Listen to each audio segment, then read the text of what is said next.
Let's talk about 1972. Two of the most powerful men in Congress get on a small plane in Alaska and just vanish. Poof, gone. This is a story of what might have happened to them. Okay, so picture this. It's October 16th, 1972. A little Cessna airplane takes off from Anchorage, Alaska, heading to a campaign rally in Juneau. This is a totally routine flight in a state that practically runs on aviation. But this plane and everyone on it, they never landed. So when the plane disappeared, it kicked off the largest search and rescue operation in United States history up to that point.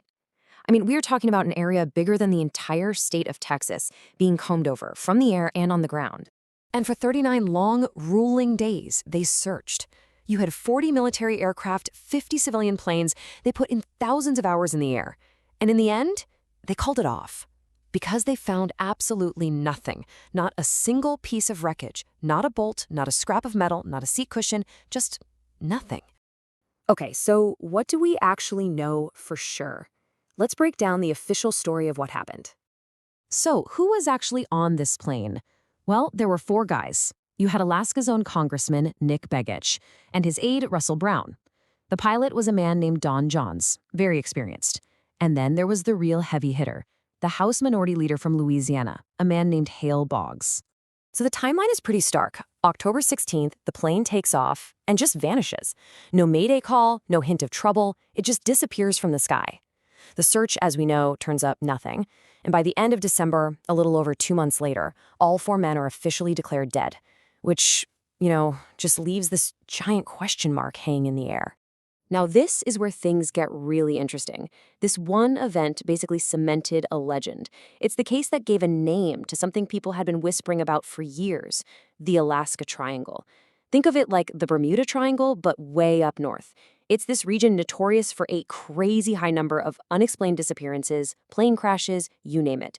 People blame the wild weather, the huge unmapped wilderness, even weird magnetic fields that can mess with instruments. But here's the thing. This whole mystery goes way beyond just the strange geography of Alaska. To really get what might be going on, we have to shift our focus from the wilderness to the halls of power in Washington, D.C.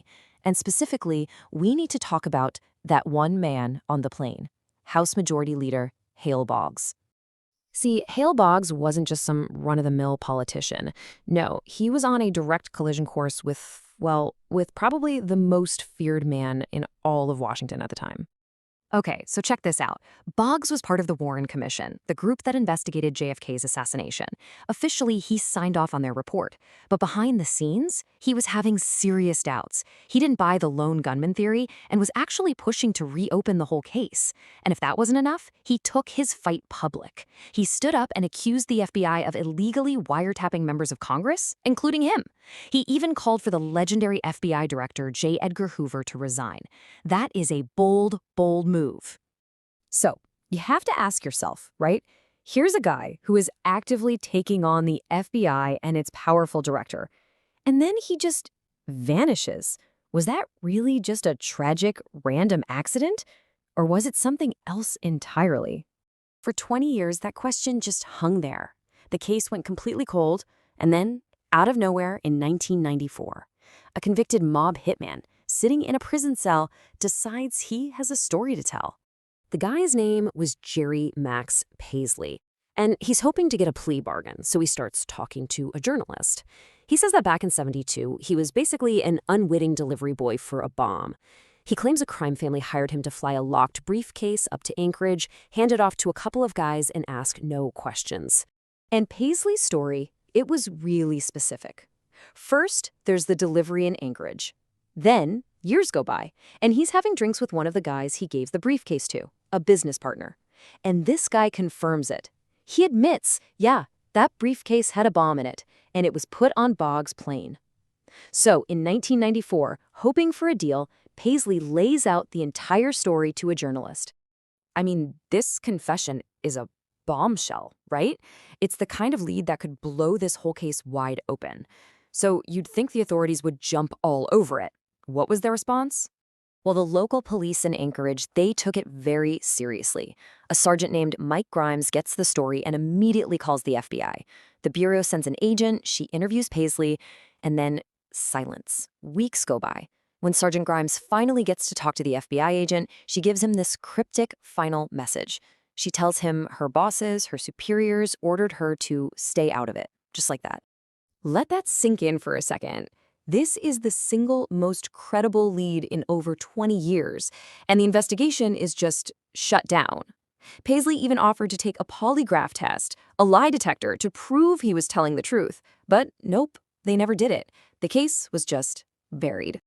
And that brings us all the way back to the beginning, back to that huge, empty Alaskan wilderness, and to the single most baffling part of this entire story. Just think it through for a second. Let's say it was a tragic accident, mechanical failure, pilot error. It would leave wreckage. Now, let's say it was a bomb that destroyed the plane mid-flight. That would scatter debris over an even wider area, right? But in both scenarios, there should be something to find. And yet, the central mystery is the same no matter what you believe. Why was nothing, not one single piece, ever found? And that leaves us with this one final, really chilling thought. If the hitman story is true, if there was a bomb, then this isn't just about an assassination. It implies something much bigger. It implies a cover-up so massive, so efficient, and so powerful that it could literally wipe an entire airplane and the powerful men on it clean off the face of the earth.